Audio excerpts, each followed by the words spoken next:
Welcome to the 30-Minute Hour. It's the personal development podcast for entrepreneurs and executive leaders. We're looking to level up and become unstoppable. I'm your host, Eric Twiggs, your procrastination prevention partner.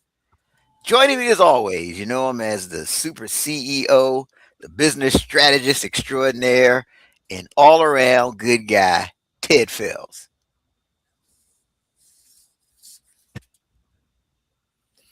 Ted, it sounds like your microphone might have gone out. What? Can you hear me now? Oh, yep, we can hear you now. All right. I just slid my seat back. That's all I did. I didn't do anything. I didn't touch anything. So happy Monday. All right. All right. Yeah, it's a happy Monday, Ted. This is going to be a show for the books. I'm convinced. Let me tell you why, right? Today we're going to talk about inside the mind of a Google finance executive. That's our theme for today. And you just have to wonder, like, what goes through the mind of someone who's making billion-dollar decisions for one of the largest companies on the planet. Like, what goes through that person's mind? You're going to find that out today.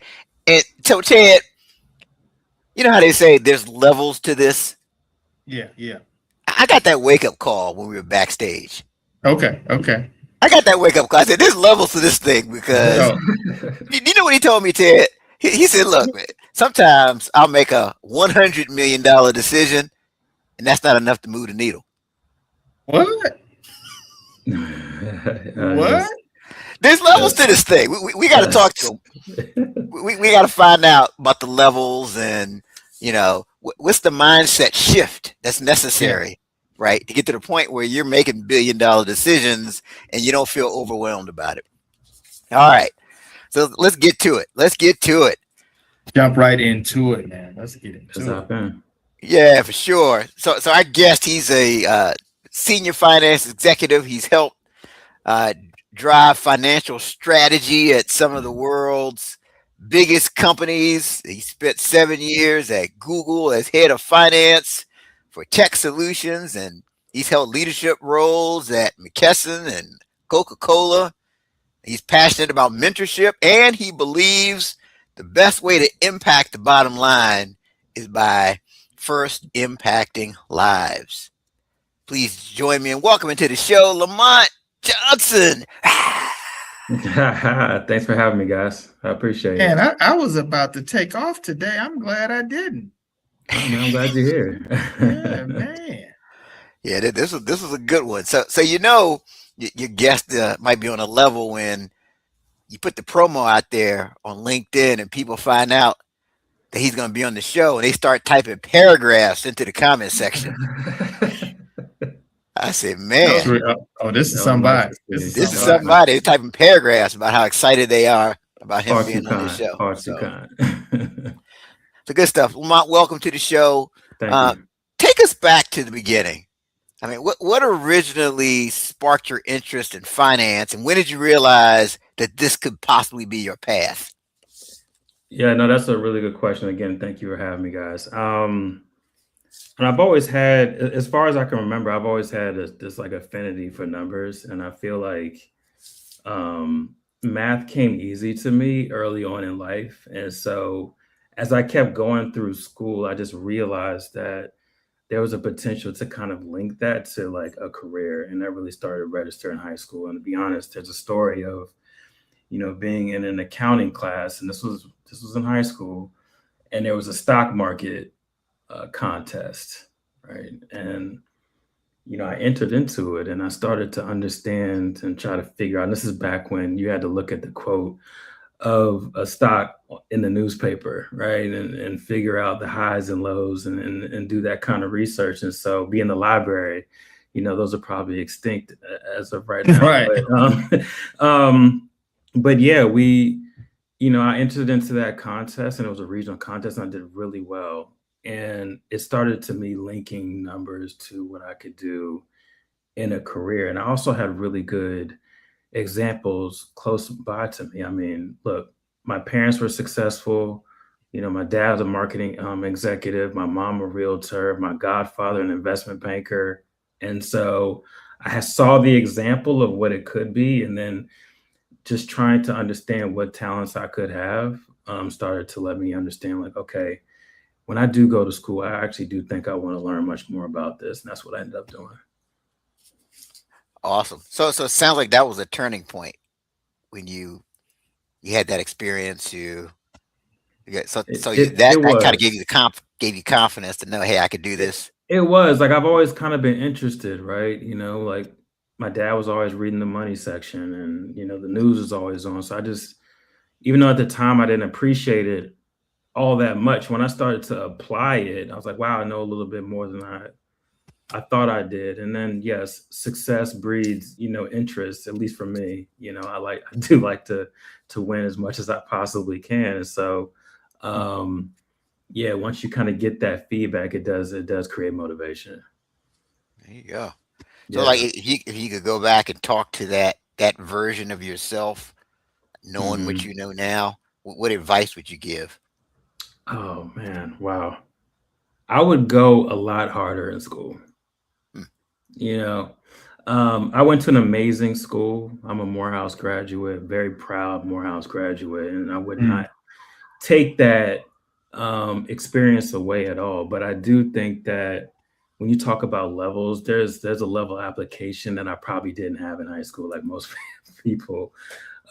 You did what you could, and some things come easier than others. But I feel like what would have been like if I had, really gone hard at the books, like where would that have led me? I do have that question sometimes, even though I do love the path that I ended up going on anyway. Hmm. Yeah.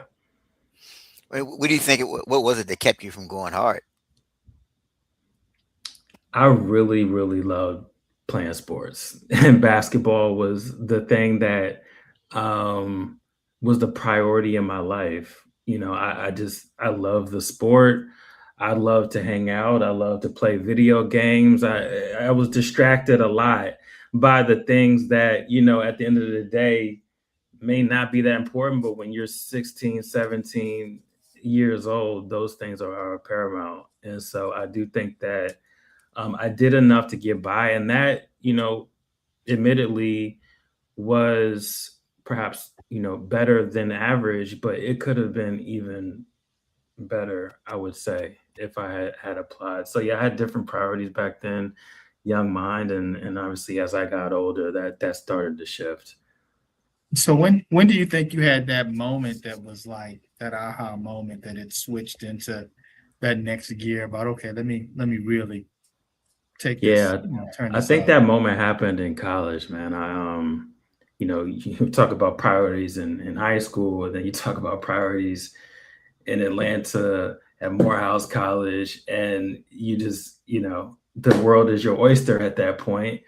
Um, and I'll never forget, I got the worst grade I've ever gotten my freshman year. And it was definitely a light switch. It wasn't a class that I in my mind cared about, but when I received the grade, I could not believe it. Like, it was the worst grade I'd ever gotten. And that was definitely a light switch. I ended up taking that class again, sitting in the front row every single time, and I aced it, going back. And that was a little bit of perseverance and something I didn't have to do that.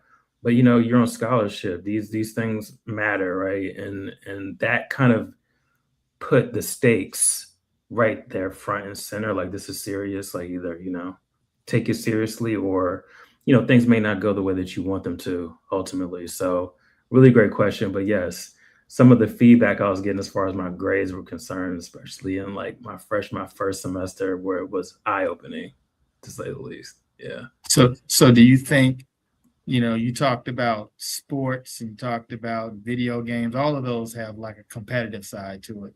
They So do. did you apply, like kind of switch that competitive nature to your education? You think I that's what did. happened? I did. I really did. I want to be valedictorian? No, but um I do think that's a really good question, Ted, or comment. I think that I apply that to most things that I do. Like, whether I win or not, that's not really the objective. The objective is to put your best foot forward, and that's the competitive nature of me. And I don't necessarily look at the others around me. I just try to really be tunnel vision in doing my best and preparing in that way. And honestly, Morehouse taught me a lot of that. You know, Mm. how to step forward, how to be prepared. If I'm naturally competitive and then I put the preparation along with it, what can happen then? A lot of really great things. And so, um, kind of that combination. But yes, being a former athlete, loving sports, and just being competitive on almost all things that I do. Um, yeah, it brings out a side of me that I think has actually helped me because I don't think about it trying to kick people. Some people are competitive and they are constantly trying to knock others down. I don't do that. I think these are all building blocks that we do. Hmm. And the other thing about competitive nature is I didn't play tennis or anything individual. I played team sports, so you really Mm. understood um, how much my small forward is going to help me, you know, get a bucket when I can't do it, right? And Mm. so that's kind of that mentality of like partnership and leaning on others that has also helped me. It's great. Okay. All right. Mhm. So, I mean, you've worked at these big time organizations, Google, Coca-Cola, McKesson. Yeah, Like, was there that moment in your career where you realized that you know what, this is a different level?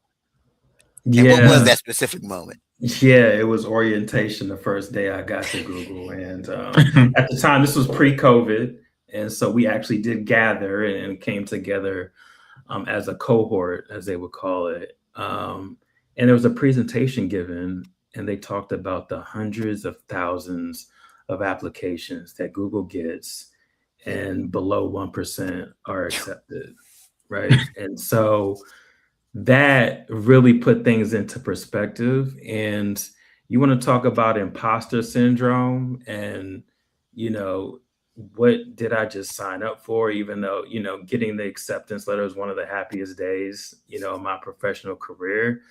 The reality of what I was stepping into was a huge unknown. And then seeing some of those statistics and knowing how much of a selective few I was in, it actually added a little bit more pressure than I realized it would on that very first day. So that's really when I realized the stakes were higher than I had before, and I was going to have a lot of learning to do, and do it really quickly as I learned.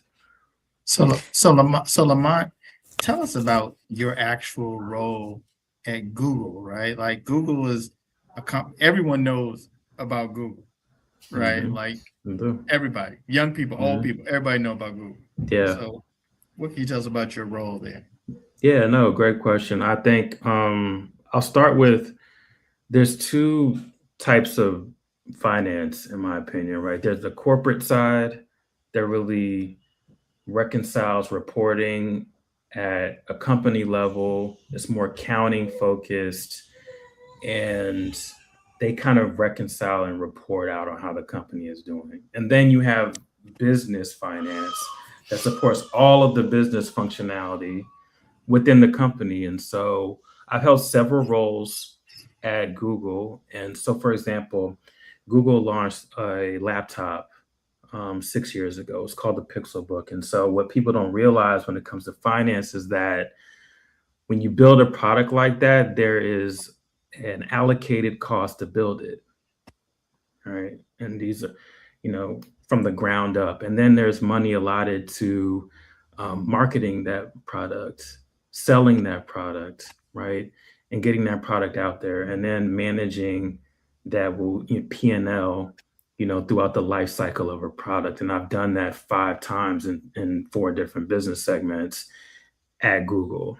And so my role is to work very closely with the business that's building this Pixelbook to help frame what the financial outcome is going to be if we make said product, right? And so I'm the liaison between um, the idea of doing something versus whether or not it's going to be sustainable for a company like Google, right? Is this profitable? And the crazy part, especially working at some of these companies, profit is not always the objective, right?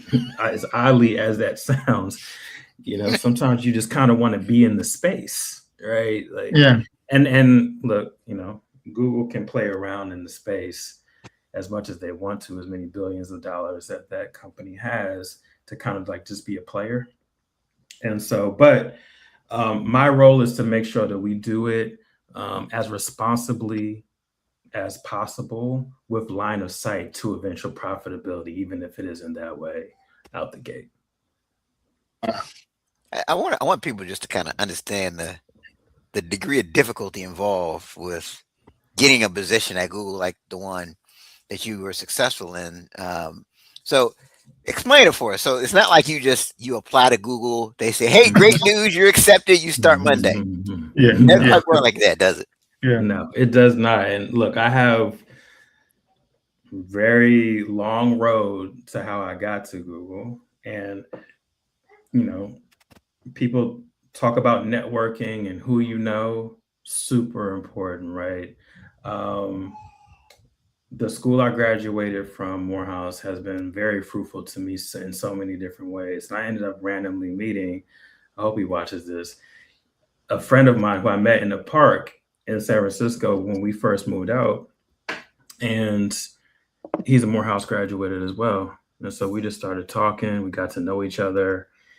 And he was working at KPMG at the time, but he was doing a stint at Google. And Google eventually hired him.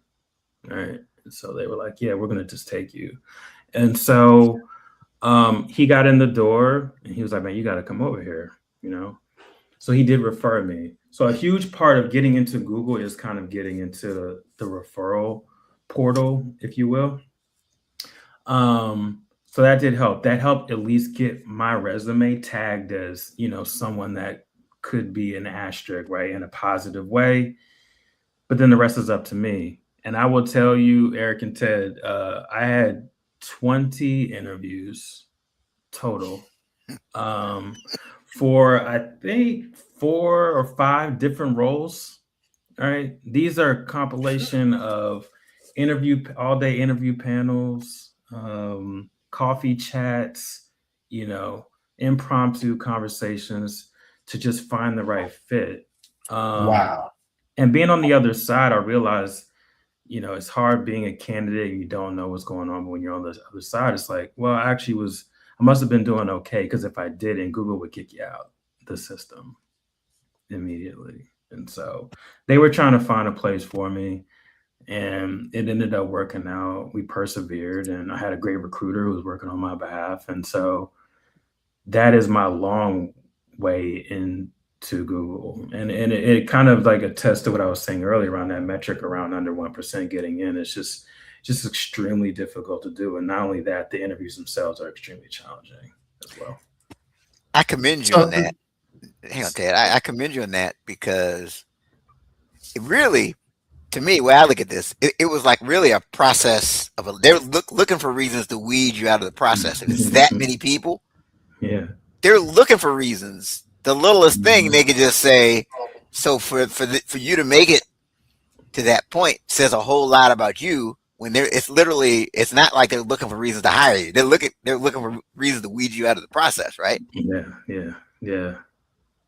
Also, though, is when you say 20 interviews, Mm-hmm. like I've heard people say like they'd had 5 interviews or something like that, and that sounds like a lot. When you say 20 interviews, at some point, did you start second guessing whether you even wanted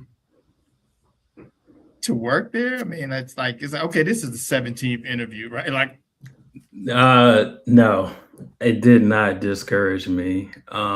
Was I let down when they said this role is not going to work out? But then I was quickly uplifted by another opportunity that was like right around the corner, and I knew what I was reaching for, and I knew that if I was able to continue to persevere, like this would shift the direction of my career like substantially. And so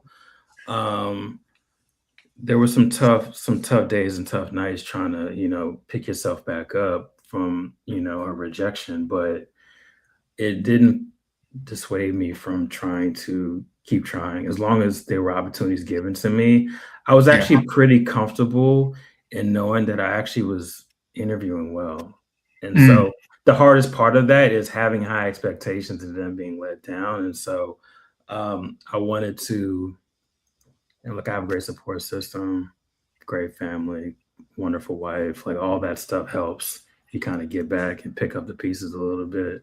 But yeah, look, it's 20 interviews, but again, I said it was 5 different roles. So Mhm. it kind of the math still kind of works out to 4 or 5 interviews per position. So let's talk more about kind of the specifics of your role. Like how do you approach making these high stake decisions when there's Mhm. billions of dollars on the line? Yeah, I don't work in a silo. So when I'm making a decision and I support a business, the business has the idea of what they want to do, right? I'm a partner to help facilitate that strategy, that goal. And so the way that I approach these decisions is don't make them in a vacuum. You know, I don't make finance only decisions. And when I do, I usually still have a very strong relationship with my business partners to where I bring them into the thought process. Even if there are challenges that are coming strictly from finance, um, I tend to be a transparent partner as much as I possibly can because when you have the ability to have strong partnerships and bring folks in the boat with you, it provides another level of accountability for everyone. Hmm. Mm. And so, what you don't want to do is make a decision, you know, on your own, and then the firing squad is Mm. pointing directly back at you, right? Yeah. That's not what you want, and it's not required. It's not required. And I think that as I've gotten further in my career and in more leadership roles, you know, it's less about what I can do and just more about what we can do together. Mm. And that typically feels better when you make these large decisions to do it as a group. That way we all kind of like succeed or fail at the same time. If we fail, we figure out how to course correct. If we succeed, we just shout it from the rooftops, right? It kind Mm. of becomes a win-win situation, especially at Google, where you can kind of like fail a little bit and it doesn't feel like the world's crumbling down. Now, I have been at companies where the stakes were higher as far as margin, room for error, you know, um, compensation tied to how you perform and decisions that are made. I've been on that side as well, and so I do know the total spectrum. But in my latest role, it really was always trying to have group think, goal setting as a group, and therefore we all kind of know we're marching in the same direction. That's got to be like a amazing though, working for one of the top companies in the world in technology and innovation and all that Yeah, kind of stuff, honestly. man. I mean, what can you tell us about that? I mean, I know we talked Yeah. about the finance role, but just Google as far as Hmm. Google and culture and Yeah. all that. I mean, I supported, in addition to that laptop segment, I supported advanced technology back when I first joined. This was technology I couldn't even talk about, Hmm. that was coming out. And, you know, AI is fairly new, but I was there when the concept just kind of like started to really gain traction mm. with these large companies and large investments. And what's really cool is that you see a lot of the things you work on end up being in the media, people reading about it. You have people texting you and like, wow, were you a part of that? It's just like a sense of pride when you're a part of Yeah, a team that kind of like is not only shifting tech, but just shifting the world, yeah. right? Like these things are these Google is at the forefront of all the things that we use and do. And so um it was great to be able to use and pilot some of these AI rollouts that are happening now in my own personal businesses before it actually gets rolled out to the world, right? And that happened across the board, not only in the things that I supported, but just being within arm's reach of all the new technology. I mean, I managed the P&L for the silicon chip business.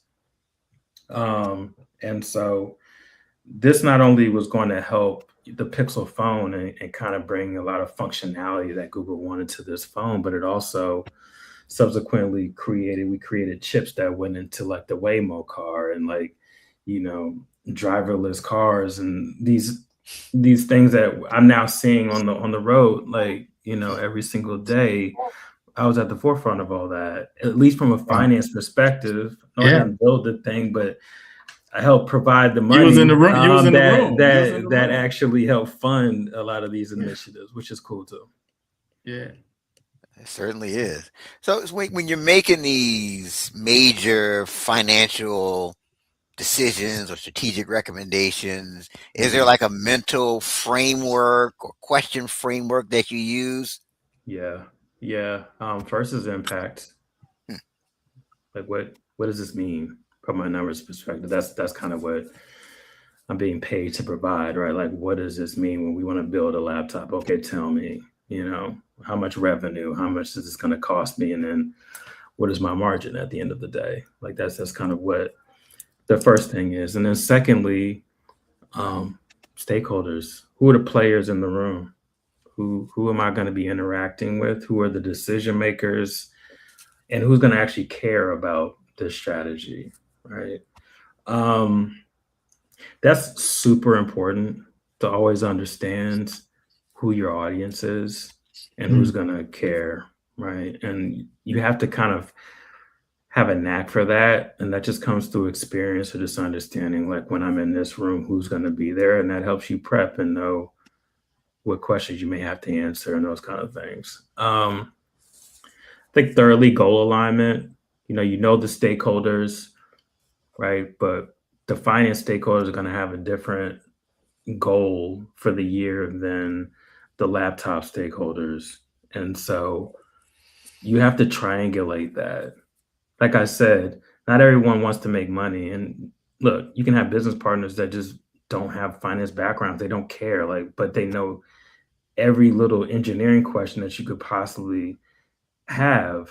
And they have the answer to all those questions. And so you just kind of have to be able to understand what the objectives are of those stakeholders as well. That's really important because you could be talking Spanish to somebody that only knows English, and right. that causes confusion. Those are the kind of things that circle back. It actually ends up being a roadblock. And the thing that finance has the largest trouble, especially at a company like Google, is having a seat at the table. What you don't want to do is create confusion, because better believe Google is an ads business. It always will be. And, if you're not in that spectrum and in that kind of like circle, then you're making decisions and you have to tread carefully and lightly. And so again, knowing people's objectives really helps move the ball forward in a very clear and concise way. And then lastly, accountability, right? Understanding, after you understand the stakeholders, you have goal alignment, how do you bring that narrative into play? That's the other thing. And that would be my, advice to those finance professionals that are looking to up level their career. I had a massive pivot when I realized that these numbers don't mean a lot to a lot of other people if they don't understand the reason why. So if I'm coming to my stakeholder and I'm telling them that this is going to create a $10 million hole in our budget if we do it this way, that's not me saying let's not do it, let's just find another way. It starts to become a negotiation a little bit. And so that framework of just understanding where people's objectives are helps me then in turn try to come to the table with not just my finance opinion, but understanding the other person across the table for me. And like, usually there's going to be some kind of middle ground. And that framework allows me to simplify my narrative. I could talk all day about a P&L, but again, if I'm talking to an engineer, who cares? No, he he or she does not really care. They just want to know, can they make it or not? But I have to hold them accountable to the numbers, and that's literally my job. And so, that triangulation, I would say, is really important when it comes to my framework and making these big decisions. It's just understanding the language of everybody in the room. So it sounds like you really have to understand that both sides are important, right? The finance side as well as whatever this other side, that stakeholder, maybe whether it's marketing stakeholder who's saying, hey, we got to do it this way to get this out here, or the technology, the engineer that's saying we got to do this to get this out. So no, business partners, look, I hold their feet to the fire too. Like, if you want to make this chip, like, tell me why it's going to make Google money. Like, let's work together and figure out why that makes sense, because I don't want to be a roadblock. That's the last thing that I want to do, is have the sentiment of, oh, here comes Lamont trying to take budget away. Like, I just don't, I can't stand that, because I want us all to win. Like, again, we were talking about competition. Like, I want to win. And so if I'm a believer in the product, I don't want the money to hold it up. But at the end of the day, that's just kind of how we all get paid. You don't want to be the guy that come in the cafeteria and everybody just starts picking up their food and it's time to go. Like, come on, like, what's going on? So I definitely don't want to be that guy. I think finance is that by nature, unfortunately. Right? It's just kind of like, as you walk in the room, until you establish rapport, trust, and all those kind of things, it typically is like, oh, why is finance there? What's going on? All right. And I don't like that. Okay, Lamont, here's my thing. All right. Help me out. So was it like the Google in their orientation where they're like, hey, here's a framework for you to make these decisions? Or did you just intuitively say, okay, you know what? This is billions of dollars. I need to come up with a framework. Or did you learn the hard way? I learned the hard way. Imposter syndrome, not knowing what the hell I'm doing, trying to learn how to make a silicon chip and having zero engineering background, right? You learn from failing and succeeding. And I think we did a lot of both in the beginning. So this framework of, impact, stakeholder management, goal alignment, these are all macro terms that helps me simplify the massive amount of details that go into all these things. And so, no, I learned from failing mostly, because I do not like failing, and I don't like failing as a team. I manage people. We all are doing hard work, and I want to make sure that work is amplified, limit the amount of failures that we have, and when we succeed, we shout it from the rooftop.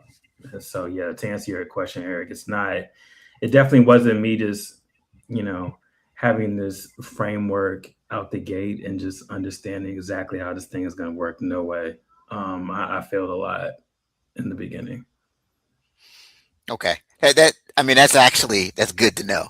Right. Yeah. No, I was like, man.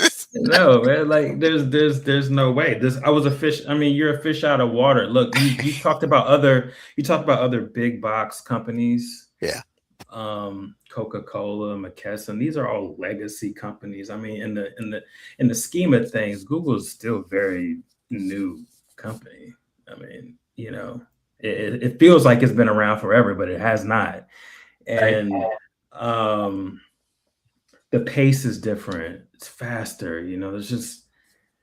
There isn't, these frameworks kind of evolve as you go along. They're not in place where you just kind of fit into the puzzle.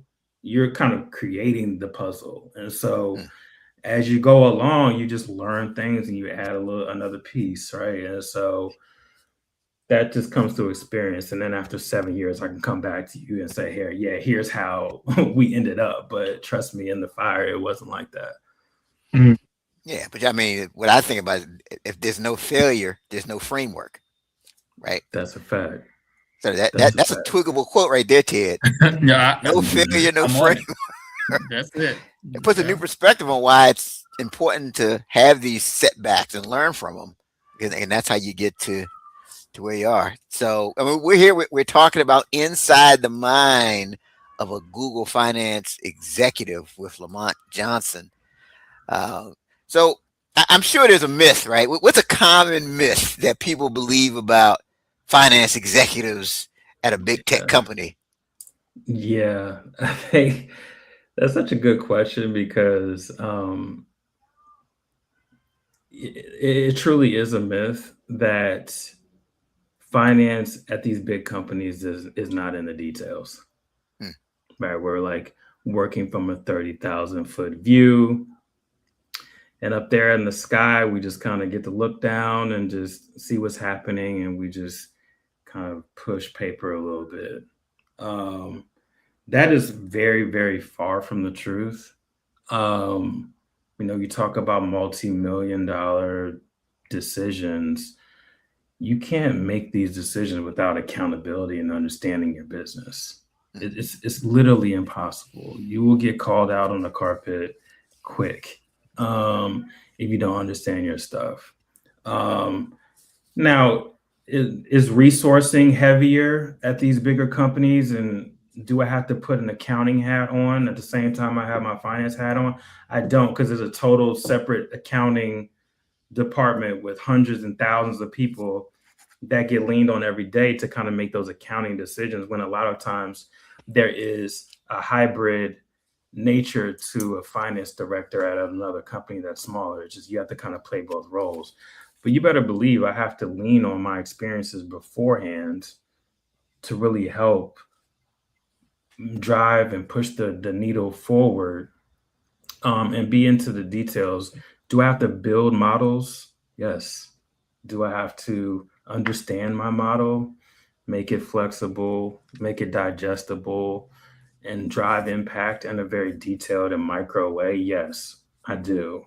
And I think that when you're at a behemoth company like Google, it makes it seem like, oh, head of finance, like he's not, he doesn't understand the detail. No, I'm a business owner.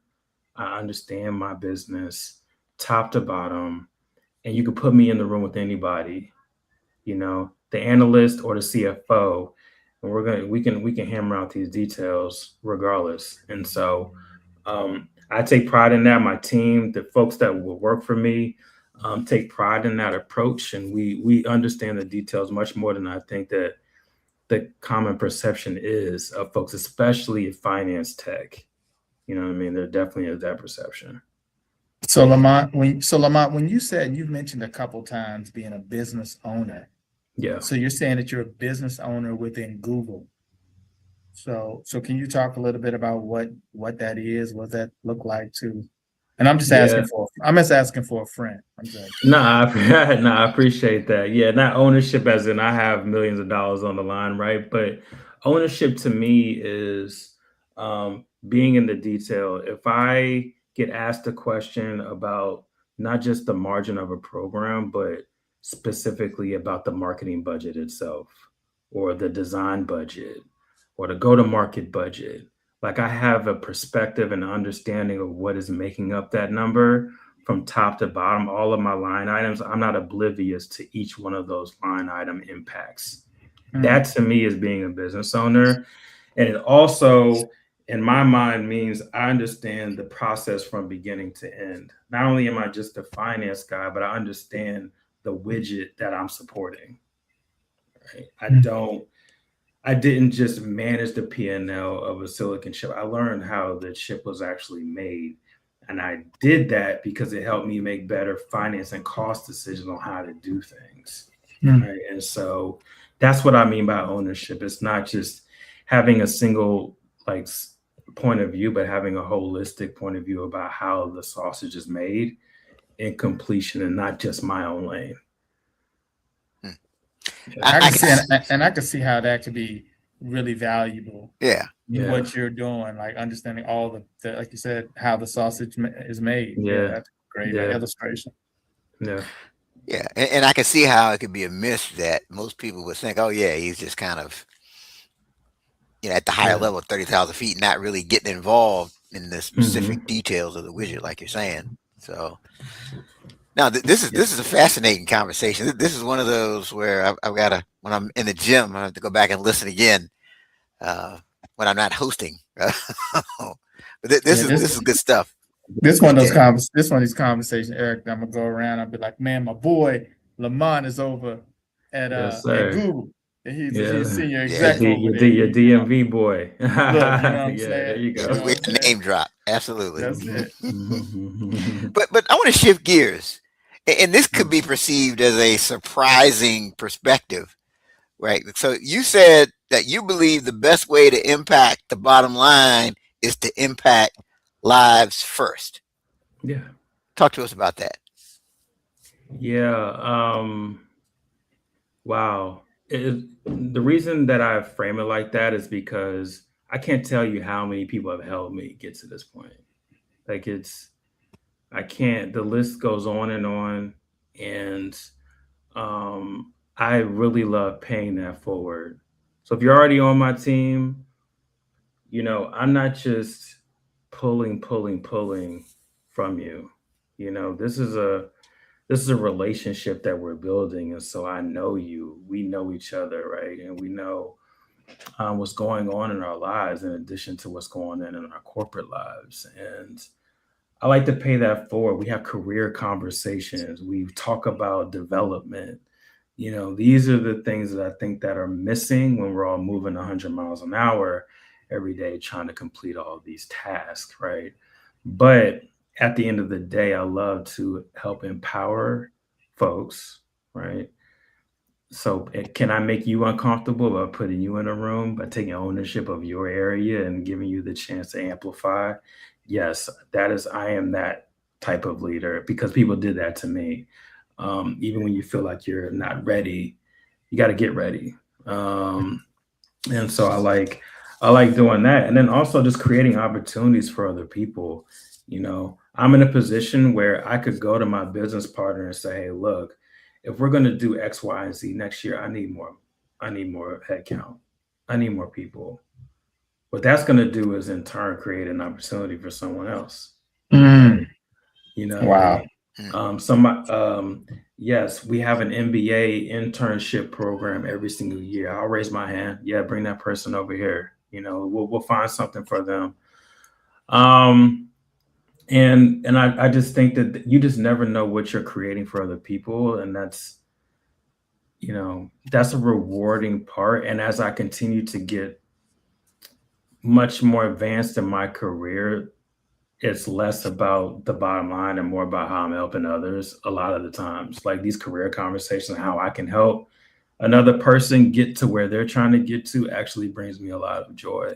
Um, and I love that about being a people manager. So that's kind of what I mean, just like people driven. And I've learned, my last manager, I mean, guy was amazing. He believed in me, a lot. And so just showed me how the type of leadership that I like is hopefully the type of leadership that I'm giving to other people. Yes, we can be black and white. We can just kind of do our jobs and go home. But at the end of the day, think about a job where that was what your sentiment was every Friday. Did you love it? No. Let's try to love this as much as we possibly can, or just really like it a lot. Let's not begrudgingly do this thing because it's too much on the line, and we get paid a good amount of money to help drive this thing forward. So let's do that, but as a team, as a corporate family unit, so to speak, and just really, do this thing together and not in silos. So yeah, it means a lot to me to help others. Wow. That's great. Yeah.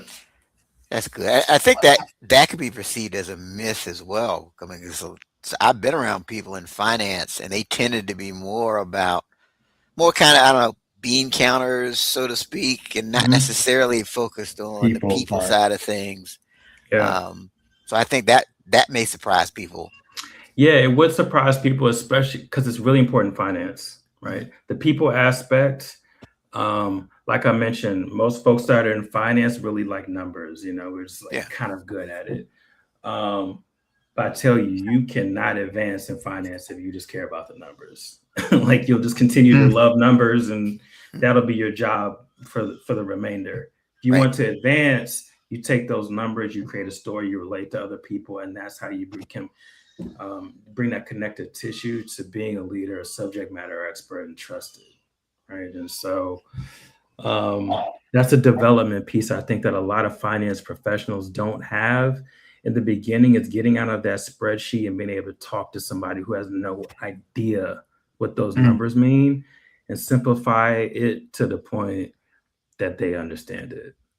That is a really, really key part of what finance professionals need to do once they want to get to these director and above type of roles. Yeah, this has been an excellent episode. Really insightful. I mean, you shared a lot of information that's just going to help people on all kinds of different levels. What is it that you want people to remember most about today's show? Yeah, a couple of things. You see head of finance at Google, it came through perseverance. I was challenged a lot. You overcome it, but you also do that with the help of others. And I think that what I want to just for folks to understand that whenever you see somebody that you feel like is successful, they did not do that by themselves. Even if they own their own business, they didn't do it by themselves. You better believe that. And we need to stop thinking that people are getting to where they're getting to just because they're just like great at what they do. Yes, you do have to be great, but you needed to have many people around you, in front of you, behind you, to help you get to that point. You know what I mean? And I tend to like to thank those people and be appreciative of that, you know, those relationships as opposed to acting as if they didn't matter to how I got here. So that's what I would love for people to get out of it. It's powerful. Yes. It's Man. powerful for sure. Man, Lamont, you are all right, man. This is Appreciate it, brother. This has been great, man. It's real talk, man. Yes, sir. Great. For Yeah. sure. Sometimes it's too. Sometimes I feel like I'm a little too real with my people. But man, just trying to take away doubt out of people's minds, I think I can do that as a leader. You know, sometimes you're looking for your manager to give you the nugget or the thing to help. And a lot of times you don't get it. And so I hope to kind of be that person for others. I mean, I think one of the things that you do is though you help a person to feel that that's attainable as well, right? When you hear, oh man, this guy's up here at this level at Google, he must have been the head of the class and everything ever since kindergarten all through school. He didn't do, and now to hear you, you know, there's a young person out there that's saying, okay, all right, you know, I could reach that level, and understanding that you don't get there alone, that how important the network was and building those relationships and, you know, and just everything. And then once you get there, you know, pulling people up, right? Because most people are like, hey, I'm there. So it sounds like you're constantly, you know, pulling people up and mentoring within the organization. And that's a great leader there. Getting there was harder almost than some of the things I had to, some of these multi-million-dollar decisions that I've had to make. Like just getting in the door was like the hardest part. And I do think that's where people kind of get discouraged and don't pick themselves back up, is that no or the 10th no that you may get before you get the yes. Right. So yeah. Man. So we got Keegan Bartley is commenting. He says, the insights shared today have been amazing. Thank you so much to the three of you. Keegan, we appreciate you. Thank you. Thanks, Keegan. Yeah. So Lamont, how can people connect with you? Yeah, I think for the most part, just connect with me on LinkedIn. I love connecting with folks. You should be able to find me.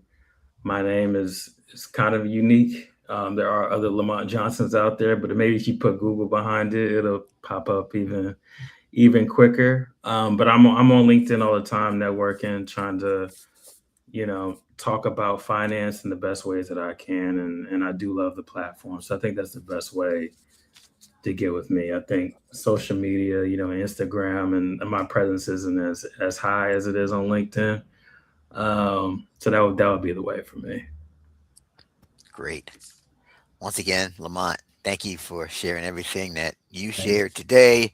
For those of you. you watching or listening, don't forget to share the Share the show. show. Share the show. Share the show. That's right. Don't keep great information to yourself.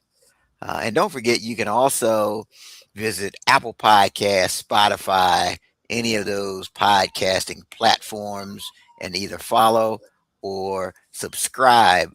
And that way, you'll never miss a future episode of the 30-Minute Hour podcast. So that's our time for this week's show. And as we sign off, please remember this: don't allow perfect to become the enemy of progress, because your next level starts with your next step. Take care and have a great one.